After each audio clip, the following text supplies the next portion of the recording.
विजयनगर में एक औरत रहा करती थी, संतोषी बुआ, जो बहुत ही बातूनी थी। उसे बातें करना बहुत ही पसंद था। वैसे तो पड़ोस में सुई भी गिर जाए तो मुझे कोई मतलब नहीं। आजकल सुरेश के घर में रोज मेवा मलाई चल रही है, पर मुझे क्या।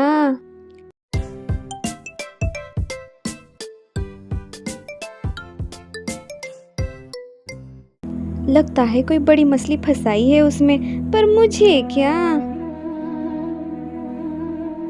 पूरे गांव में यहाँ क्या वहाँ क्या सबकी खबर रख, और फिर बोलेगी मुझे क्या। कल फिर आना, हाँ? आगे का कल बताऊंगी। अरे पूरे दिन लोगों की बातें करते करते तुम थकती नहीं हो क्या? अरे मैं तो केवल लोगों की बातें करती हूँ, तुम तो बस बातें बनाते हो। पर मुझे क्या, बनाते रहो। और मैं कब से बोल रही हूँ इस टूटे फूटे कमरे को तुड़वा कर कोई छोटा सा बड़ा कमरा बनवा लो, मगर नहीं। हाँ हाँ हाँ हाँ, टूटा फूटा कमरा। हाँ,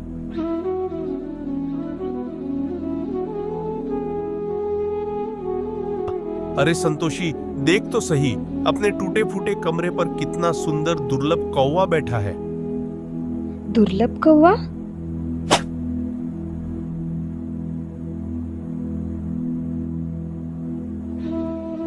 ये कैसा दुर्लभ कौवा है जो दिखाई नहीं दे रहा है? खबर तो बढ़िया है, मगर मुझे क्या। हाँ बिल्कुल, ये तो बहुत ही दुर्लभ है। हाँ हाँ हाँ, मैं बाजार से होकर आता हूँ, तुम बस इतना ध्यान रखो, इस दुर्लभ कौवे के बारे में किसको जानकारी ना हो। गणेश ने संतोषी से इस कौवे के बारे में किसी से भी बात करने के लिए मना किया था, पर संतोषी कहाँ रुकने वाली थी। चल पड़ी अपने पड़ोसियों को सब बताने। ये क्या संतोषी, तुम अब क्या बताना बाकी रह गया है? ताज़ा खबर लाई हूँ। आज सुबह एक बहुत ही दुर्लभ कौवा मेरे घर के पेड़ पे बैठा था। क्या दुर्लभ पंछी? पर मुझे क्या। ऐसा क्या दुर्लभ था उसमें?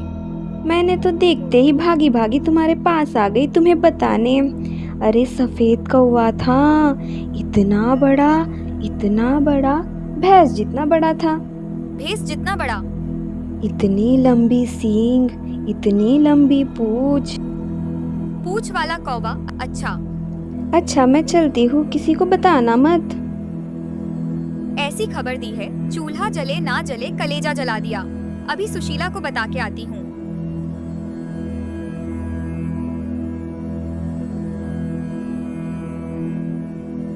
क्या तुम यहाँ टीवी देख रही हो और वहाँ संतोषी की खबर सुन के तुम्हारी आंखें चौंक जाएगी।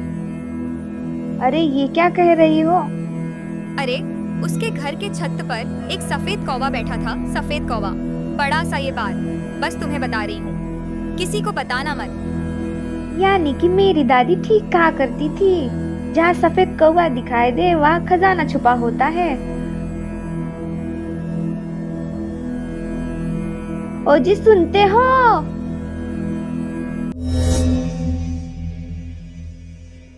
जब भी कोई अच्छा सपना देखने वाला होता हूँ तो तुम सत्यानाश करने आ जाती हो।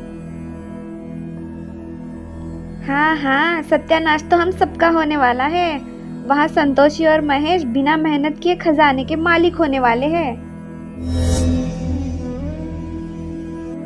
तुम और तुम्हारे सपने। है। अरे सपना नहीं, सच कह रही हूँ। उनके घर पर आज एक सफेद कौवा बैठा था जो बहुत बड़ा था।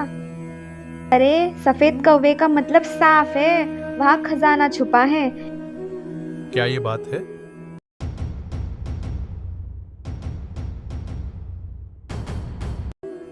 हाँ, बात पहुंची है सही आदमी के पास। अरे कमलेश, यहाँ कैसे आना हुआ? मैंने सुना है एक अजीब सा पक्षी तुम्हारे घर के छत पर बैठा था।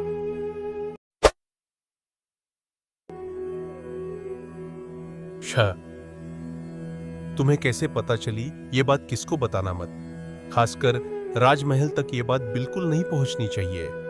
तुम निश्चिंत रहो गणेश, मैं किसी को नहीं बताऊंगा। कमलेश, जिसे संतोषी और गणेश फूटी आंख नहीं भाते, ईर्ष्या के मारे ये बात जहाँ गणेश ने बताने के लिए मना की थी वहाँ जा पहुँचे। अद्भुत। राज्य के हर संपत्ति का प्रथम अधिकार राजा का होता है। महाराज, आप यहाँ? सब कुशल मंगल तो है ना? अभी तक तो सब कुशल मंगल है। अगर तुम्हारे कमरे से खजाना मिला तो खजाना छुपाने के जुर्म में सबकी कुशलता खतरे में आ सकती है। सिपाहियों, तत्काल उस टूटे कमरे को खोदने की तैयारी करो। आखिर वहाँ खुदाई शुरू हो गई। सुबह से शाम हो गई। सभी लोग खजाने के इंतजार में खड़े रहे।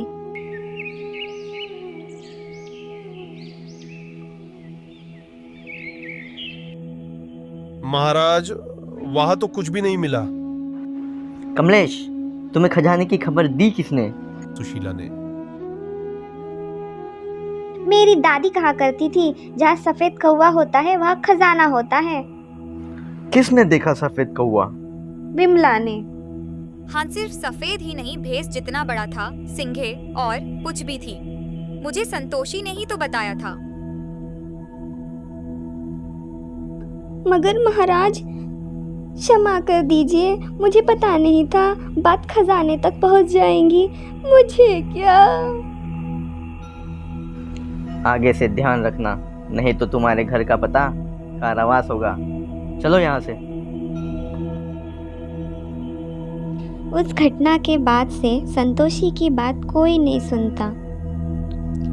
अब तुम्हें लगेगा घर तोड़ने की बात से गणेश खुश क्यों हो रहा है, क्योंकि संतोषी के बड़बोलेपन का फ़ायदा उठाते हुए उसने अद्भुत कौवे की झूठी बात संतोषी से की, जिसके कारण बिना मेहनत किए अपने टूटे फूटे कमरे को तुड़वाकर एक बड़ा सा कमरा बनवा लिया।